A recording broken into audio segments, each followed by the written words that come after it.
जय हो, संत समाज की जय हो।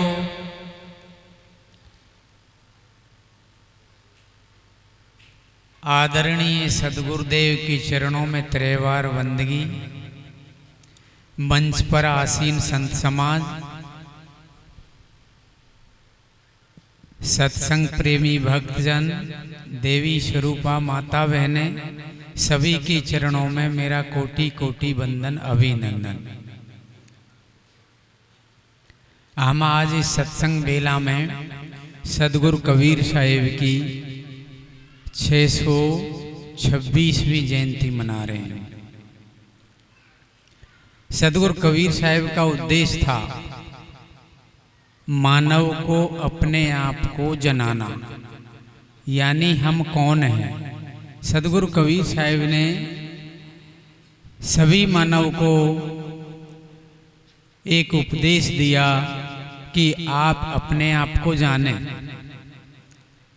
अनादिकाल से सभी जीव भटके हुए हैं और दुखों का सामना उठा रहे हैं, क्योंकि हम अपने आप को नहीं जान पा रहे। हमारे ऊपर कोई भी शक्ति कार्य नहीं करती है। जड़ और चेतन दो चीजें जगत में। जड़ पूरी प्रकृति, हमारा शरीर, इंद्रिया, मन वगैरह जितने भी हैं वो जड़ है। संसार का जो नियम है वो भी जड़ है। इस पूरे ब्रह्मांड में नियम कार्य करता है। जैसे अग्नि को हाथ लगाओगे तो जला देगी, क्योंकि उसका धर्म है। अगर आपने नियम का कहीं भी उल्लंघन किया तो दुख आके खड़ा हो जाएगा, क्योंकि नियम है। और संसार में प्रत्येक जीव के सामने दुख और सुख आते रहते हैं, पर उनका कोई ना कोई कारण होता है। बिना कारण के कुछ भी नहीं होता है। संसार में मनुष्यों के जीवन में दुख आता है। दुख आता है, पर उसको जानना चाहिए कि उसका कारण है। बिना कारण नहीं आया है। कारण भी है और निवारण भी है। निवारण है सदगुरु के पास में। अगर सदगुरु के पास में हम चले जाएं और सदगुरु के ज्ञान को धारण करें, तो सदगुरु हमको अपनी मंजिल को बता सकता है, पर हमें जाना खुद को पड़ेगा। सिर्फ वो बता सकते हैं कि ये तुम्हारी मंजिल है और दुखों का अंत इस प्रकार होता है। अब जाना हमको पड़ेगा और दुख का अंत हम खुद को करना पड़ेगा। दुखों का अंत होता है सत्संग से, ज्ञान से। सत्संग जब सुनते हैं तो उससे ज्ञान की प्राप्ति होती है। ज्ञान के बिना कभी भी दुख नहीं मिट सकता है। ज्ञान से बड़ा कोई रत्न नहीं है। संसार में सबसे बड़ी उपलब्धि है ज्ञान। सदगुरु कबीर साहिब कहते हैं, ज्ञान रतन का जतन करो मांडी का संसार, खाए कबीरा फिर गया झूठा है अहंकार। यानी सबसे बड़ी उपलब्धि है ज्ञान। ये कुर्सी, प्रधानमंत्री, मुख्यमंत्री, कलेक्टर, IPS, IAS, ये सब कुछ भी नहीं है। अगर आपके पास में ज्ञान है तो आपकी संसार में पूजा होने लग जाएगी। मुख्यमंत्री, ये जितने भी प्रधानमंत्री पद हैं वो तो क्या है, भ्रष्ट पद हैं। और अगर आपको ज्ञान की प्राप्ति हो गई तो आप संसार में एक तारे की तरह चमकने लगोगे और आपकी कीर्ति अपने आप फैल जाएगी। फैलानी नहीं पड़ती है। जैसे सेंध काचरी पकती है तो उसकी जो खुशबू अपने आप फैल जाती है। इसी प्रकार हमें अगर पूर्ण रूपेण ज्ञान हो जाए तो क्या है कि वो ज्ञान की खुशबू, जो ज्ञान का प्रकाश है, चारों तरफ फैल जाएगा। हमारे जीवन में जब प्रकाश आता है तो सुख की उपलब्धि होती है। अनादिकाल से हम दुखी हैं और बंधनों में बंधे हुए हैं। बंधन है मन की माया का। जीव की माया है मन। मन के भीतर अनेक प्रकार के विकार हैं। काम, क्रोध, लोभ, मोह, आशा, तृष्णा, ममता, ईर्ष्या, राग, द्वेष, कलह, कल्पना, अनेक प्रकार की मानंदियों में हम भ्रमित हैं। अब इनको हम जान लें तो क्या है कि ये माया हमको परेशान नहीं कर सकती है। अब इसको क्या है, सदगुरु के पास में जाएं और उनका सत्संग सुने। निरंतर सत्संग सुनने से इनका अभाव हो सकता है, स्वरूप का दर्शन हो सकता है, स्वरूप का अनुभव हो सकता है। हमारा जो स्वरूप है वही परमात्मा का रूप है। परमात्मा एक उपाधि है। उपाधि होती है जैसे जीव आत्मा, सभी जीव जितने जगत में हैं वो जीव आत्मा कहलाते हैं। राम सबके भीतर है पर विवेक नहीं है। विवेक सिर्फ मनुष्य के पास में है। राम तो कुत्ते के भीतर भी है। जो जीव है वो राम है, पर उनके पास में विवेक और शब्द की शक्ति नहीं है। इस मनुष्य के पास में दो शक्ति अधिक हैं, एक तो विवेक की शक्ति और एक शब्द की शक्ति। शब्दों के द्वारा हर चीज को जान सकता है, बता सकता है, दूसरे से कह सकता है, और विवेक के द्वारा अपने तराजू में तोल सकता है सबको। झूठ और सत्य के संसार का क्या झूठ है, क्या सत्य है, क्या दुख है, क्या सुख है, और इस जीवन का क्या रहस्य है, ये सब कुछ विवेक के द्वारा समझ लिया जाता है। पर क्या है, हमारे अंदर अगर त्याग है तो विवेक कार्य करेगा, त्याग नहीं है तो विवेक कार्य नहीं करेगा। अगर हम भोगों में लिप्त रहें तो चाहे कितना भी विवेक हो, लुप्त हो जाएगा। जैसे चंद्रमा बादलों में छुपा रहता है, उसी प्रकार हमारे स्वरूप के ऊपर अविद्या के आवरण रहते हैं। अविद्या है वो सदा की है, आज की नहीं है। जिस प्रकार अग्नि में उष्णता, वायु में कोमलता, जल में शीतलता, पृथ्वी में कठोरता, ये सदा से निहित है। इसी प्रकार जीव के अंदर वासना का बीज सदा से है। अगर आपको मुक्त होना है तो उस बीज को भस्म करना पड़ेगा, और वो त्याग के द्वारा होता है। अगर हमारे अंदर त्याग है, वासनाओं का त्याग करें, अनेक प्रकार की कामना, वासना, इच्छाएं हैं और मान बढ़ाई, इस जगत में हम फंसे हुए हैं। इनका हम अगर त्याग करें तो हम मुक्त हैं। ज्यादा दूर की बात नहीं, आगे की बात नहीं, आज ही इसी वक्त आप विचार को बदल दें। विचार भावना पलट दे संतों का सत्संग, कोवा से हंसा करे ऐसा ज्ञान का रंग। ऐसा ज्ञान का रंग हंस हंसों में रहता, मोती चुगे विचार फिर कंकर नहीं खाता। हंस पारखी संत हैं बगुला मन संसार, नाथू हंस बिरला कोई जामे विवेक और विचार। इसलिए हमें विचार बदलना पड़ेगा, दृष्टि बदलनी पड़ेगी। यानी जैसी हमारी होती है दृष्टि, ऐसी होती है सृष्टि। जैसा दृष्टिकोण हमारा रहता है ऐसी ही सृष्टि दिखाई देने लगती है। अगर हमारा सत्संग में मन रहता है तो सृष्टि सत्संग के रूप में दिखाई देती है, और हमारा अगर दृष्टिकोण चोरी, निंदा, चुगली में रहता है तो संसार भी हमें ऐसा दिखाई देने लगता है।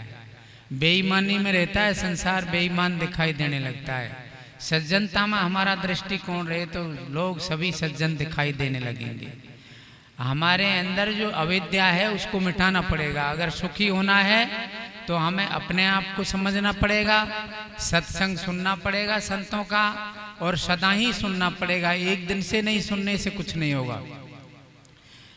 रामायण वेदांत में भी बताते हैं, तुलसीदास जी जब गरुड़ जी को माया चिपक गई थी वहां, उससे क्या है, लक्ष्मण के जो शक्ति लगी थी, जब उससे वो गरुड़ की वो नाग फांस थी वो कटवाई तो उसको भ्रम पैदा हो गया, तो वो क्या है, अशांति को प्राप्त हुआ।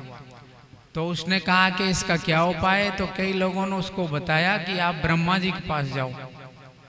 ब्रह्मा जी के पास गए, ब्रह्मा जी ने कहा भाई मैं तो नहीं कर सकता इसका उपाय, आप शंकर जी के पास जाओ।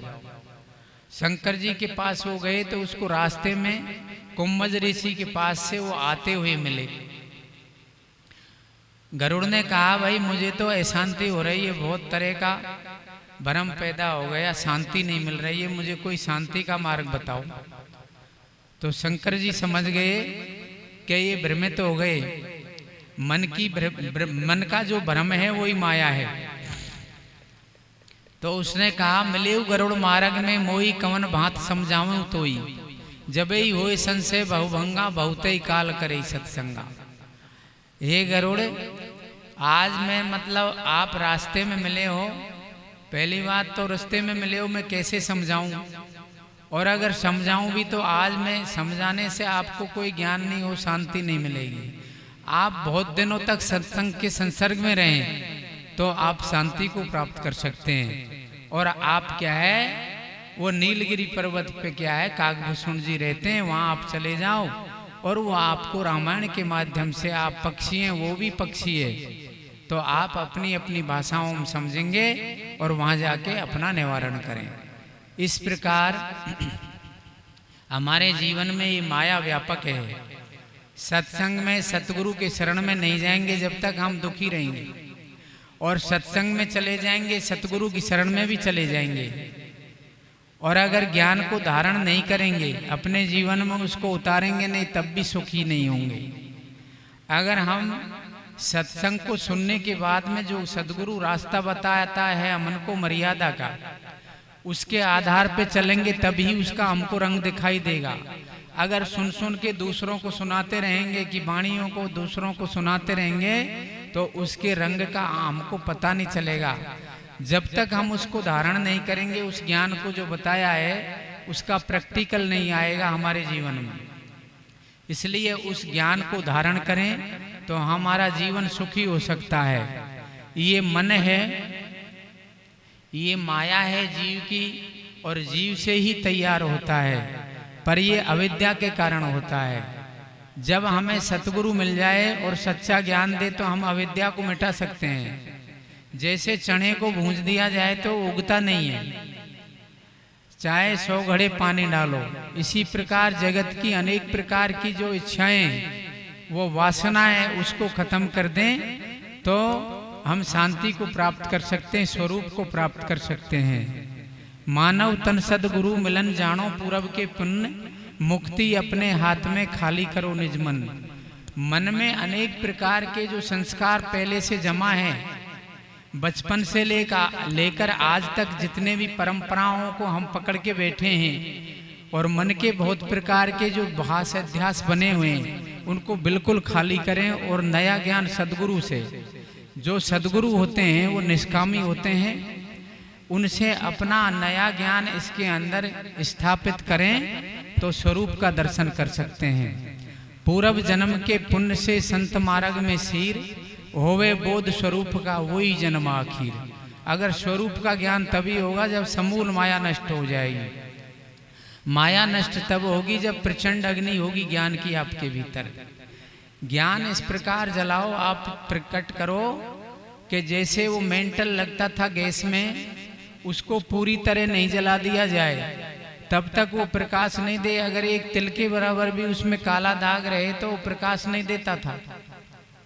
इसी प्रकार मन की अनेक प्रकार की ये जो वासनाएं हैं, इच्छाएं हैं, कामनाएं हैं, उसको हम बिल्कुल समूल नष्ट करें तो क्या है, ये मन ही प्रकाश देने लगेगा। प्रचंड अग्नि ज्ञान की मन मेंटल जल जाए, कंचन हो प्रकाश दे बीच गैस के माए। बीच गैस के माए तिमिर की कर दे हानि, कर्म वासना अंत मुकत की यही निशानी।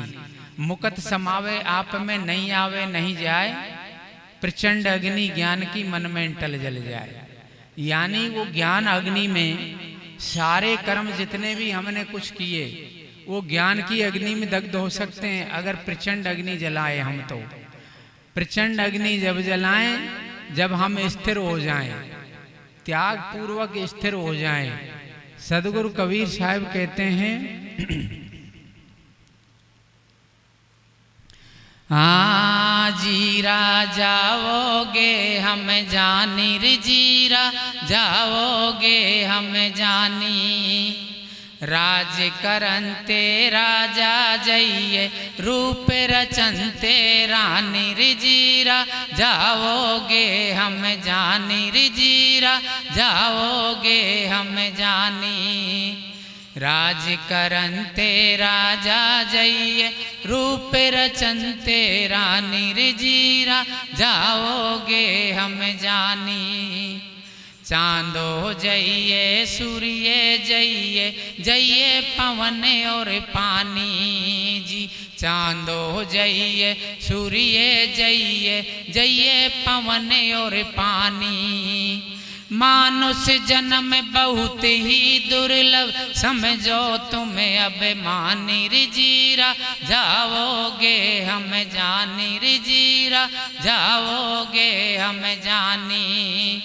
राज करंते राजा जइए रूप रचनते रानी रिजीरा जाओगे हम जानी रिजीरा जाओगे हम जानी। लोभ लहर की नदी बहते हैं डूबोगे बिन पानी जी।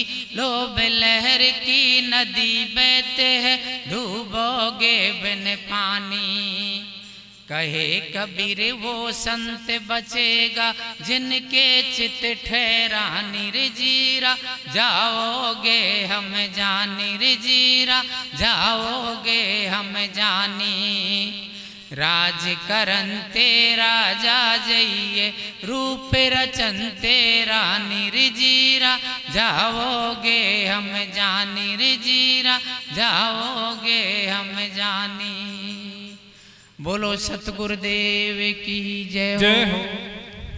अब इस भजन के माध्यम से मैंने आपको सभी जो मैंने पहले बोल के बताया वो भी सारा इसमें रह सा गया है। अब मैं अधिक नहीं बोलकर मेरी वाणी को विराम देता हूँ।